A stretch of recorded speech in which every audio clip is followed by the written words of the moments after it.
you have the opportunity to impact your client's life in all aspects.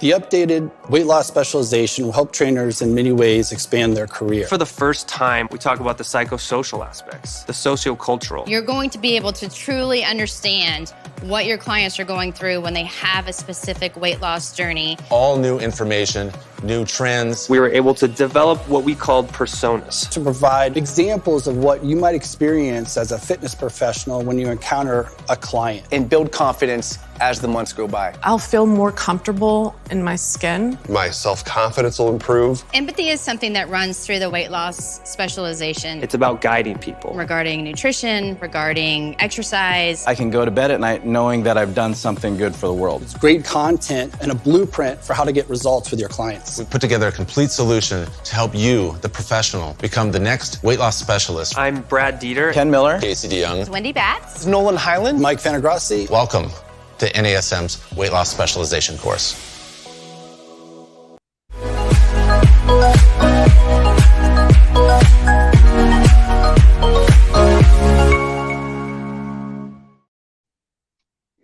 Welcome and hello. Welcome back to another episode of Random Fit. I'm here with you, Ken Miller, and I have with me Miss Wendy Batts. Wendy, how are you? I'm fantastic. How are you? I'm great. You know, it's still a little cold outside, but you know, before we got on, I had to do a couple push-ups, couple lunges, you know, get the blood flowing, keep warm. You know, a little mini workout, but when it comes to workouts, you know, I didn't have to do a little meal prep for that. But that's what we're here to talk about today.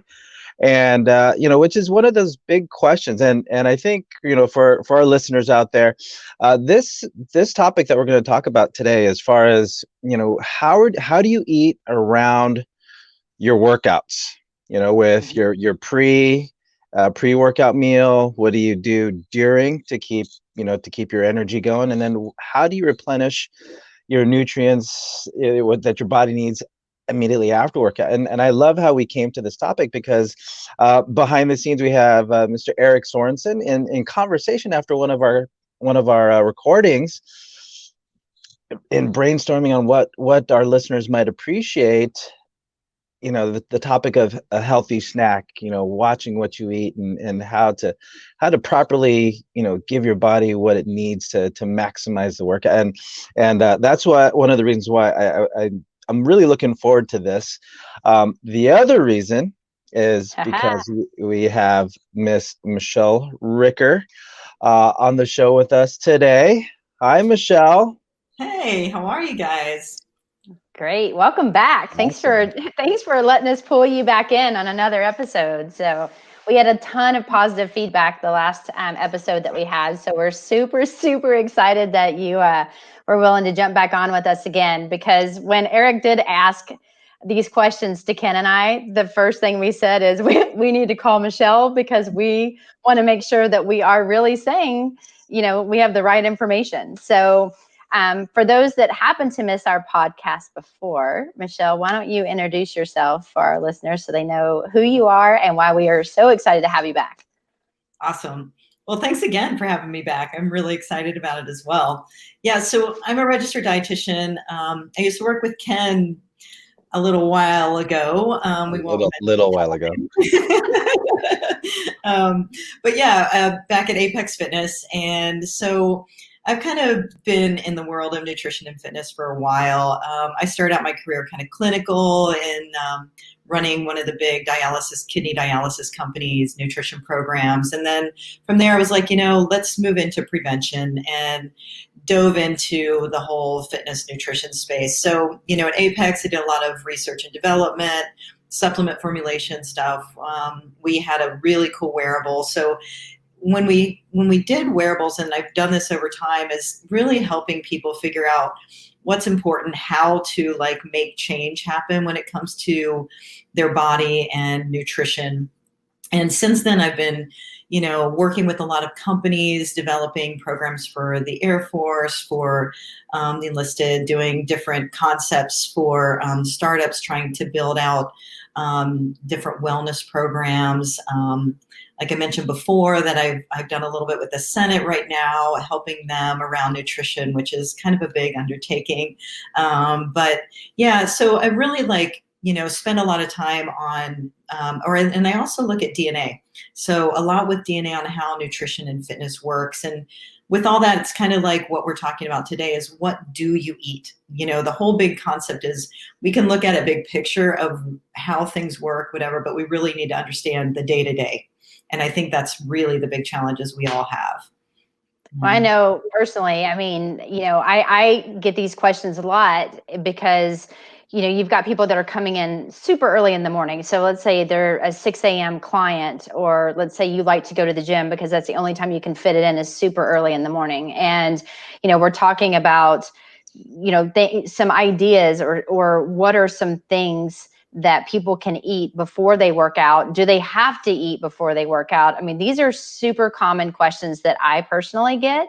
And so I mean, just right off the bat, I'm going to throw that one at you. So, as a kind of a pre-workout, what would your suggestion be if they're an early morning person that has, they don't have a ton of time to eat and then digest before they head to the gym? Or if they want to, eat something that's going to provide more energy for, let's say, more of a power type workout, how would those two situations be different in your opinion? And what would you suggest? Awesome. Love it. Let's jump in. So yeah, let's not mess around. So let's talk about these early morning workouts, or what to do, let's say, before a workout. Let's kind of start big picture with that. And I think when it comes to eating before a workout, there's quite a few things to consider. Number one is how much time you have before your workouts. Like you said, 6 a.m.ers, you're not necessarily getting up at 4 to eat your pre-workout meal and make sure everything's perfect. At least if you do, good for you. That's awesome. But I think for most people, if you really think about what's fueling your body, is going to be the 2 hours before your workout or the night before meal, because that's where you're actually getting most of your energy drawn from within your body, within your stores, to fuel that workout. Okay, so again, it depends on what your goal is, what type of activities you're doing. And I'm going to be making some pretty big blanket statements, but if you're a big endurance athlete, if you're training to compete, those types of things, I've worked with a lot of athletes, that's a very different beast, those are some different things to consider. But if we're talking about big picture, what to do, I think for those 6 a.m. people, look at your meal the night before. Look at what you're eating before you go to bed, because that's where you're going to get a lot of power for that 6 a.m. workout. And make sure that you're getting carbs, proteins, and fats. You're getting a good mix, and you're not skimping on the carbs, because you need to make sure that your glycogen stores are full. Okay, so that's something where that's your stored energy, basically. So I can't, underestimate this. It's underestimated is what I want to say, the way people look at their pre-workout meal. Like I said, the night before or 2 hours before. So if you're not a 6 a.m. worker out, or let's say you're 10, make sure that at 8 o'clock or, before that, you're having a really good meal. You have your, let's say your handful of protein, you're having a handful of carb, and you're having some vegetables, let's make it real. That's what you need, kind of thing. Or if you're doing, a shake, let's do that. But you really need to look at that meal before. And then the next thing we can get into is the other workouts and what you need right before your workout. Okay, so there's big picture, what's going to fuel you with the meal before. And then there's the right before the workout, let's say a half an hour to 45 minutes before. That's going to be your immediate energy. Okay, that's something to think about too. And that one, you want to be easily digested. That's not going to be your big lump of steak and your rice, right? That's not what we're going to look at right before a workout, because you want something that's in your body quickly and not going to disrupt your gut, right? You don't need your stomach to be upset before you go work out, but you need something to give you energy. So there's kind of two places that we're looking at with your question, Wendy, is number one, what's going to fuel big picture in like the night before or 2 hours before. And then there's like an immediate pre-workout kind of concept. Perfect. Yeah. You make it sound so easy. Yeah. So let me ask you this, Michelle, because pre-workout, I mean, I remember, back in the day, and I used to be able to have, a plate of food and then go to the gym and I'd be okay. But these days, if I have anything more than a shake, just some kind of meal replacement shake, 30 to 45 minutes, I am lethargic. I'm not at my best at that point in time. So as far as that goes, I mean, is that something that as far as individualization, like some people can get away with having, you said that rice and that meal, and then which was what my habit was, and then I'd be fine. I'd get a full workout in on a plate of food, as if I ate dinner and then worked out. And then now it's like, if I have anything more than something that mixes in a shaker bottle with water, that's the only way I'm going to make it through the workout. So how individualized or how much consideration do you give to that? So if somebody does feel okay with that, is that okay as a pre-workout? Sure. I mean, it's a really great point, Ken. It's like, it is very individual, but if you think about the way the body works, like maybe not to say that age makes a difference, Ken. I'm just saying there could be something to the way the body works in its natural energy production and digestion, right? So, if you think about normal body functions, right, it takes a minute to metabolize food, right? So that's really what we need to look at. And maybe your body did okay with holding on to that meat and rice and whatever it was a half an hour before the workout, and you didn't notice it as much.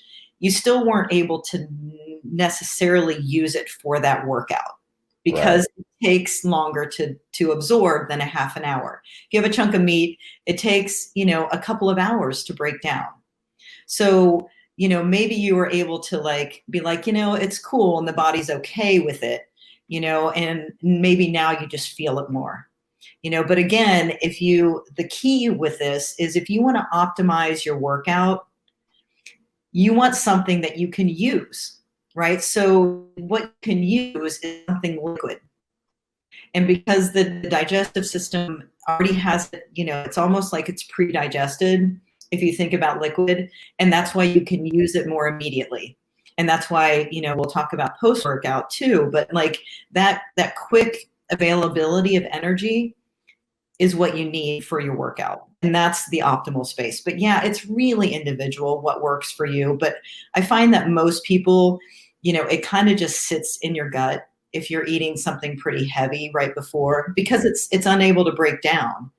The other thing to consider too is, when you work out, all your blood flow goes to your extremities, right? It's trying to support what you're doing. Any kind of movement, any kind of range of motion, your body is trying to send blood flow there. So it's taking away blood flow from your digestive system. So it's not going to start metabolizing food when all the blood flow is not there. So think about it that way. It's pretty simple when you think about how the body works properly. So yeah, it's individual, but you want immediate energy for your workout, and you want something that your body can utilize, because it's not going to be metabolizing while you're working out. The blood flow is going to be everywhere else, in your legs, in your arms, wherever, kind of thing. So you're taking that away. So that's something really to consider, pre-workout. Nice. And nice. I was like, I get stalled out because I started thinking about myself, but I know it's not about me. I was like, what else, man? But when it comes to the pre-work and I'll start to transition into from pre-workout to during the workout. But I'll take my shaker bottle, take that, get to my facility, start my workout, and I'll just fill it up with water, and I'll just drink water throughout. But if I have one of those workouts where I'm doing weighted lunges, and then I get on my skill mill, and then I'm doing bear crawls, and I get back. If I'm doing one of those higher intensity workouts, and I've watched you on social a little bit, Michelle, and your workouts are pretty intense. So for somebody that does have a higher level of intensity in their workouts, what do you have to do during the workout to maintain that energy so you don't, you're not totally, losing it, by the end of the workout, especially if you have, big shoulder day, big leg day, big push, big pull, big squat days? How do you maintain it during your workout? What do you suggest people do or consider when it comes to, they're in the gym now? How do they maintain that intensity through their workout? Yeah, it's a really good point, because it's really confusing. I think a lot of times, like, do I eat? Do I not eat? Do I have something to drink during my workouts? But I mean, if you're thinking about, I kind of want to combine that with what we were just talking about with food, pre-workout concept. I think for most people that are doing, let's say let's say you're doing, we've all like moved over to a lot of home workouts, and let's say you're trying to fit this in, and you're doing a 20-minute hit, whatever, and you're just kind of getting in a workout, like a general kind of workout. You probably don't need that pre-workout shake to get you through that. I wanted to just clear that up and make sure that, there's a difference, there's a fine line, I should say, between keeping your weight in check and making sure that you're powered for your workout, right? So you want to make sure that your food matches your goal and your workout. So let's make sure that we find that balance when we're talking about pre and during, right? So, okay, so that's kind of pre. I'm just saying, like, most of the time, if you're eating properly, you're eating quality food, you're eating, the right quantity, your meals should be able to carry you through like a workout. If you're doing intense stuff like you're talking about, Ken, then you probably want to do the shake before. And if you're doing that and then you're moving into your workout, there's probably not a lot that you need during your workout. One thing that I'd say is, as you're doing your workout, you're breaking down muscle fibers, right, is really what we're doing. I mean, you guys, this is your show. I mean, this, I don't want to step on your toes on this one, but like, the big picture concept from a dietitian here is that you're breaking down muscle fibers. Let's just kind of like we break it down, and we're asking you to fix it. So there you have it. Exactly. Yeah. So that would make a good team. So yeah, I need you guys. But yeah, so if you're thinking about it that way, one of the things that are the basic building blocks are amino acids. So we have different types of amino acids. We have essential amino acids and non-essential. And the only reason I bring that up is because when you look at food, you want to make sure that you're able to get all the amino acids that your body needs to rebuild those muscle fibers, right? And our body creates amino acids except for the essential ones, okay? And so that's why we need food. That's why we need protein powders, or why we need meat, why we need something to replace the protein. And what we call complete proteins have the essential and the non-essential in them. Okay, so that's why not all proteins are created equal. Let me just say that. And so when you're working out, we now have available to us branched chain amino acids and essential amino acids. And what that does during a really big workout is kind of replace that in your body as you're working out. And that gives you, as you're breaking down those muscle fibers, it replaces that kind of thing, or it helps them heal as you're working out. Okay, because it's very difficult for us sometimes to get all of those in. And so I would say, for those kind of workouts, Ken, that's probably one of the things that I would add in is some kind of branch chain or an essential. Now we have a really nice way. There's some companies that are making just essential amino acid supplements, and I'm loving that. Like, that's all you need, because your body can take that in and utilize it and repair like that. So it's pretty fantastic that we have that option now.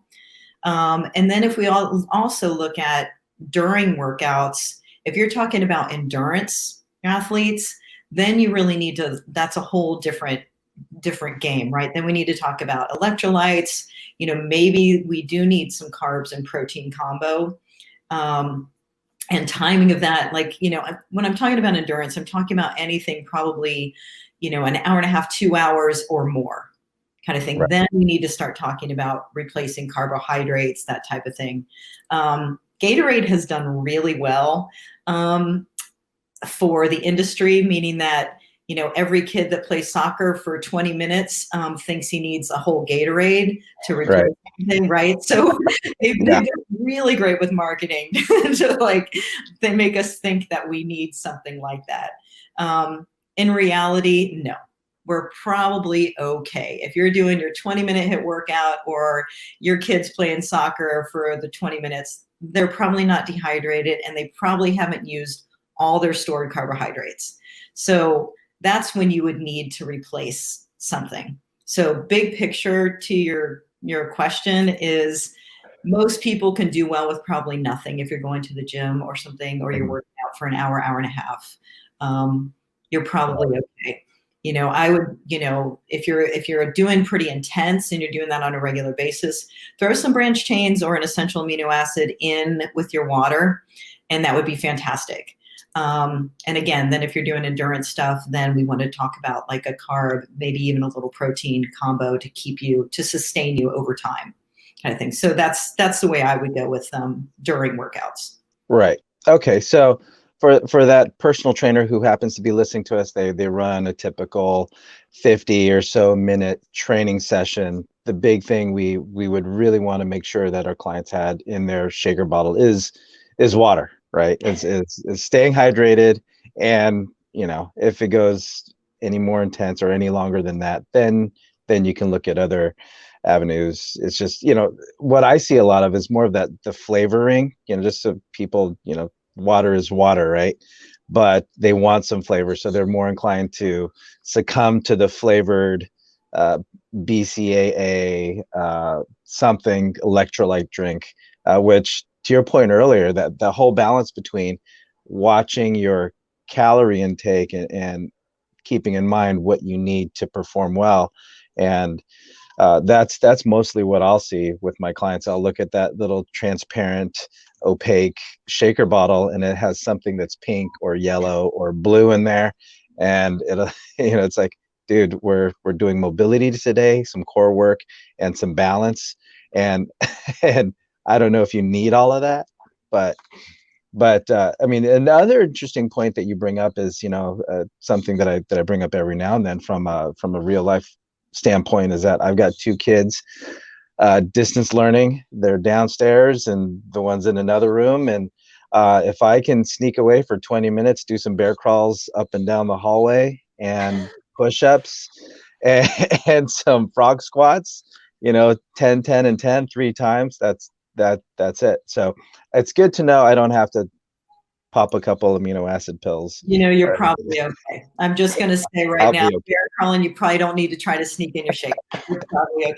Yeah. So chocolate shake is not what I don't need that. I need I'm just saying, yeah, you're probably not. But, yeah, we can talk if you need to add that in there. We can maybe combo between your pre-workout shake and your chocolate shake during. So, yeah.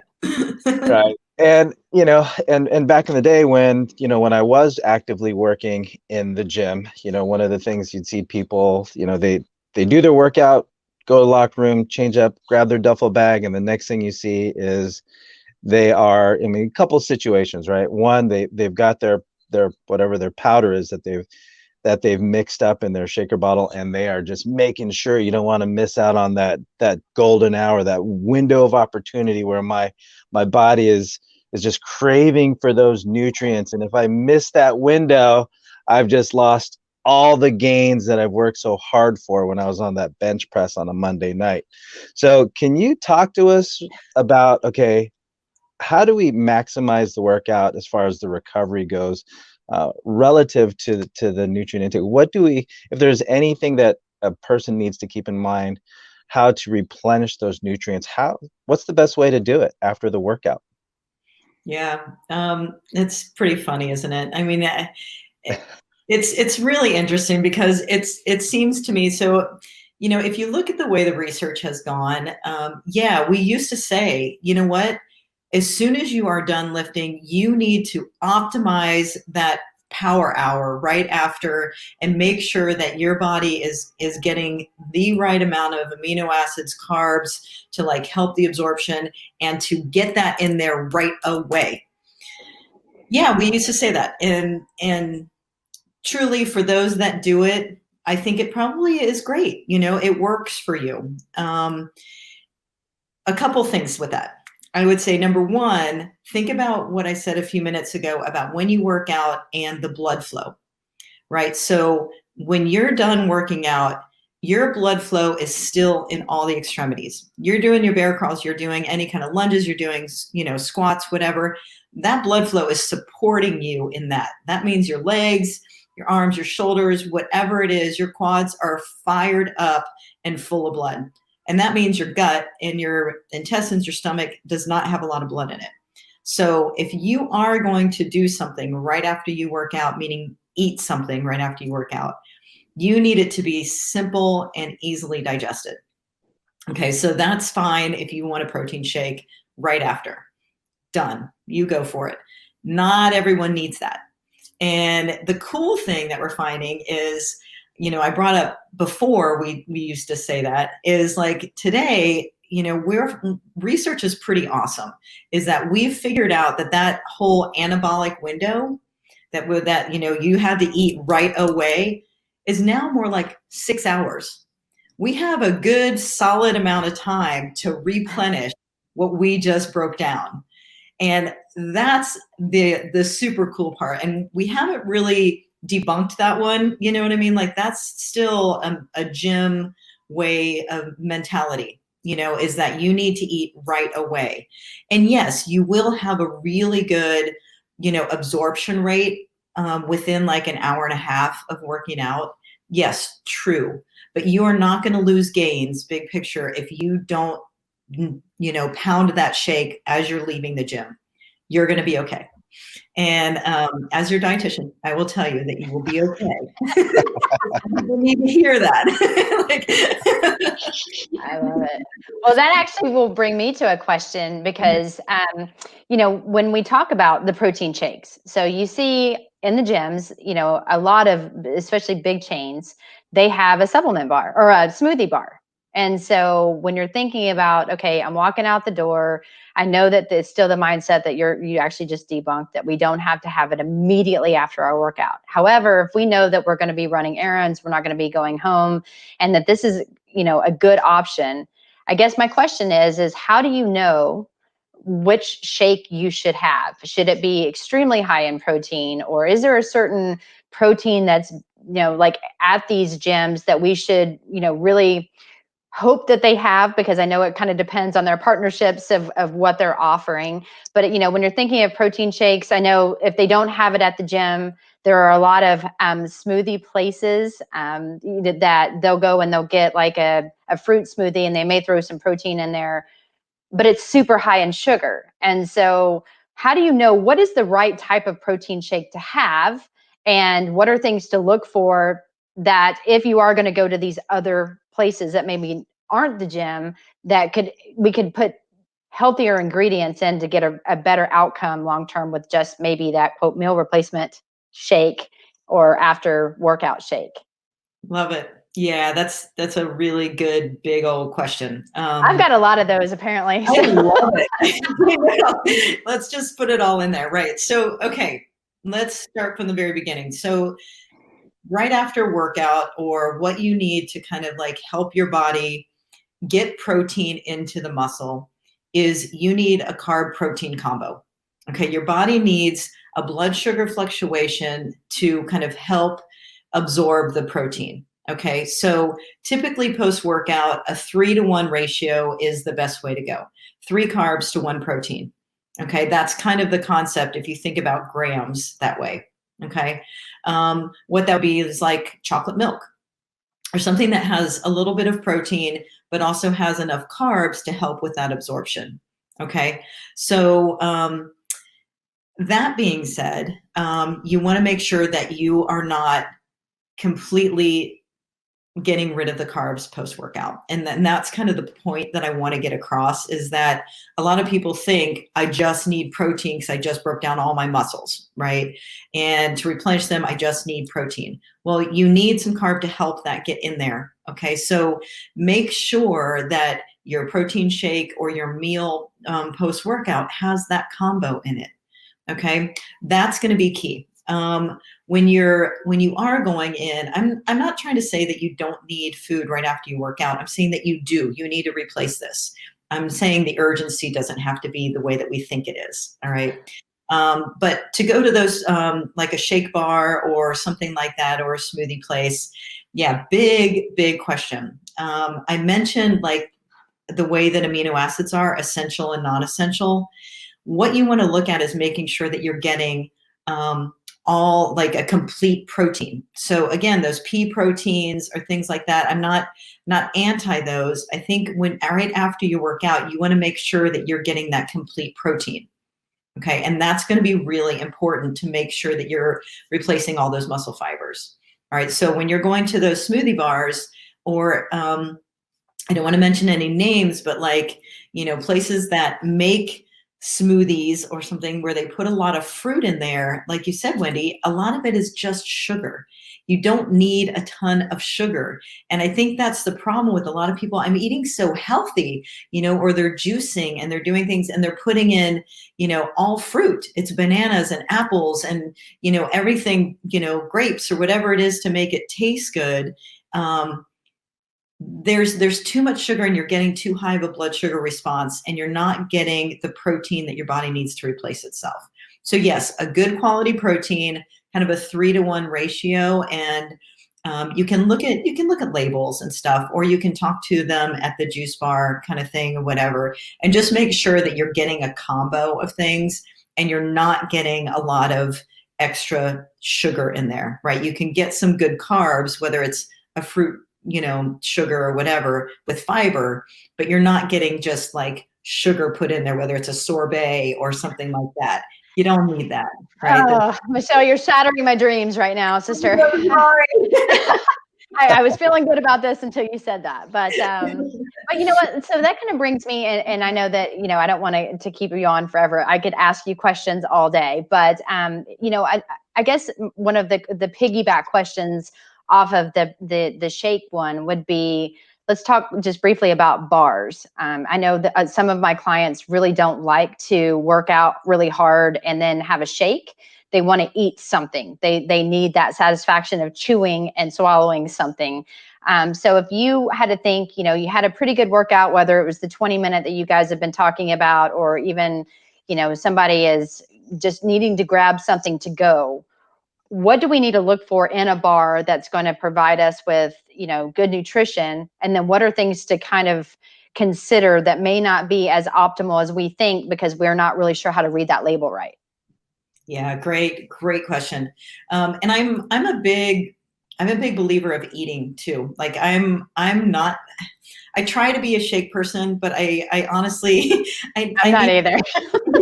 I need that chewing sensation too. And there's a lot to that when it comes to nutrition. It actually gives your brain like a really nice satisfaction.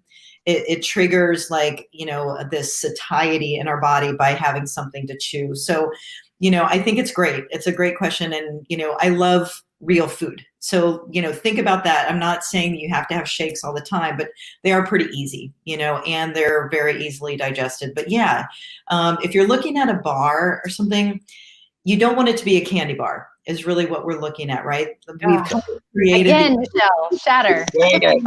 I'm so sorry. I don't mean to like take away the Snickers, but you know, it really is something we need to look at when it comes to like nutrition.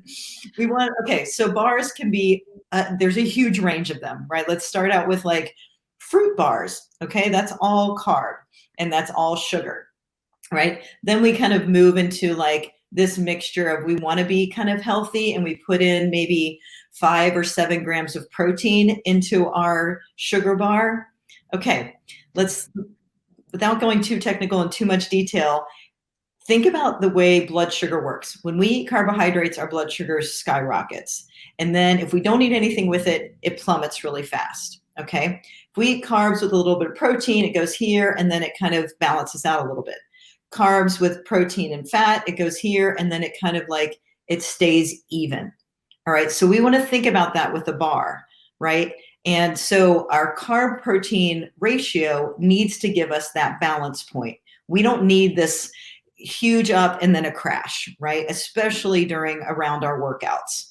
So one of the things that we want to do is 7 grams of protein is not very much. That's like 1 egg, 1 ounce of meat. Okay, so if you get a bar, you want it to at least have at least 15 grams of protein, up to like 30 for men, kind of thing. So you want to make sure that it has enough protein that it's not going to take your blood sugar up and then drop you. You want enough protein to sustain you and to rebuild those muscle fibers. Okay, so when you're looking at bars, we went from the fruit bars now over to bars that have some carbs, but also have enough protein to carry you. And again, not all protein is created the same. So you want complete proteins, okay? And that's typically complete proteins are animal proteins. Soy is a good one, hemp. Bee pollen is actually an interesting one. But, things if you're going on the plant-based way. But yeah, so like make sure that a bar is not all sugar, not all carbs. Sometimes fiber is good in there, but make sure that carb protein ratio is on top of things. So that's kind of what you want to look for in a bar. Now, so no Kit Kat. I'm out. No Kit Kat. No Kit Kat. So you're mentioning these ratios when Michelle, not Wendy. Michelle, I'll give you a ratio. You're mentioning these ratios, especially you mentioned it quite a bit more during the post workout. Do those ratios matter as much as far as the pre-workout consumption? Of if I did do a bar or did do a shake before the workout, is it that much of a concern before, the same, less than the after or the post workout? Good question. I would say not as much. I mean, you want to make sure that you have a good combination of things. If you're going to do a shake 30 minutes to 45 minutes before a workout, you don't want it to be super high in fat because fat takes longer to absorb. And you don't need a super high protein. So you don't necessarily need a 30-gram protein shake because, again, it takes longer to digest. But you do need some protein. So maybe around 15 to 20 grams or something like that. But you need the carbs in there. So I would say not as critical kind of thing. Post-workout, that ratio really helps with the absorption of the protein. So I think that's where it's more critical, I guess, if you look at it that way. It's more important to make sure that you're getting in that absorption of the protein. Pre is going to be a little bit more based around the activity that you're doing and how quickly your body can digest, whether you've replaced your carb glycogen stores, if you're doing endurance, that kind of thing. So it's really like depending on your goal, and then post-workout is a little bit more important. Nice. Thanks for that clarification.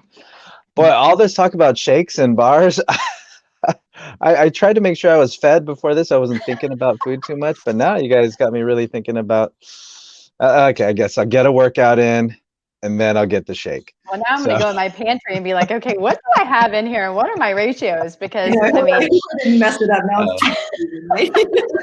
Yeah, just need a steak, Wendy. Okay.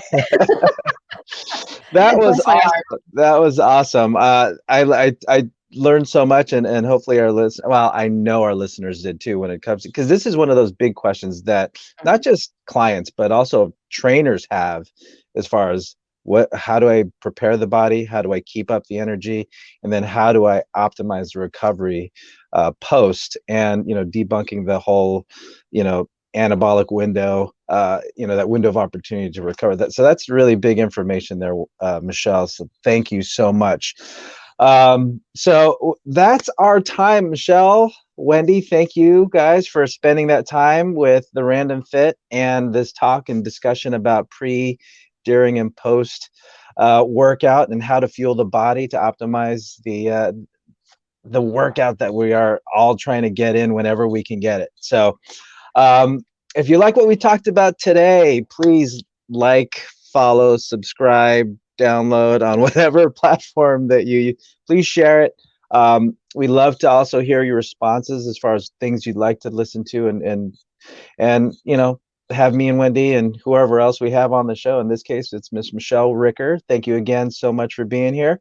So on behalf of Random Fit, thank you for being here today, and be well, everybody.